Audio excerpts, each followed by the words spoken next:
गंगाराम थोरात, राहणार लोंढेमाळा मंचर येथील ऊस उत्पादक शेतकरी आहे। मी इथून पुढे म्हणजे ज्यापासून ऊस चालू केलेत तेव्हापासून भीमाशंकर सहकारी कारखान्यात आजपर्यंत ऊस घालत आहे।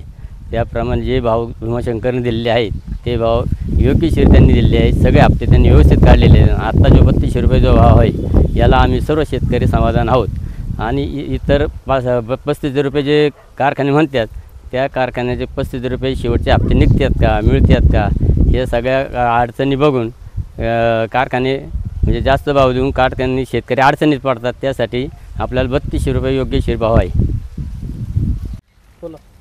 नमस्कार, माझे नाव देवीदास हरिभाऊ लोंढे। मी मंचर गावचा रहिवासी असून लोंढेमाळा या ठिकाणी माझी शेती आहे। कारखाना ज्यापासून चालू झाला तेव्हापासून मी आजपर्यंत भीमाशंकर सहकारी कारखान्यालाच ऊस घालत आहे आणि त्यांनी जो भाव दिला त्याबद्दल आम्ही नेहमीच समाधानी आहोत। त्यांचा आम्हाला नेहमीच सहकार्य राहिलेलं आहे। आत्तापर्यंत आम्हाला त्यांनी 3200 रुपये जो भाव डिक्लेअर केला त्या 3200 भावामध्ये आम्ही समाधानी आहोत। फक्त विनंती एवढीच आहे का बाकीचे कारखाने 3500 रुपये भाव म्हणतात, परंतु त्यांच्या 3500 रुपये भावाचा हट्ट करून आम्हाला भीमाशंकर सहकारी कारखान्याला काही अडचणीत आणायचं नाही, म्हणून आम्ही दिलेल्या भावात समाधानी आहोत। आमचा पेमेंट आम्हाला वेळेत मिळते आणि हाच हप्ता दिवाळीपूर्वी मिळावा ही आमची त्यांना विनंती। माझे नाव अरुण शिवाजी लोंढे।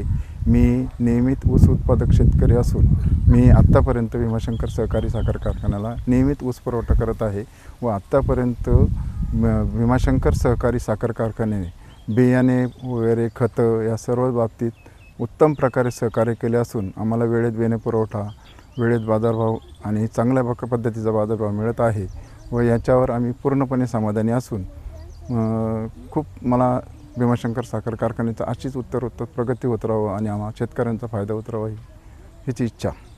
धन्यवाद।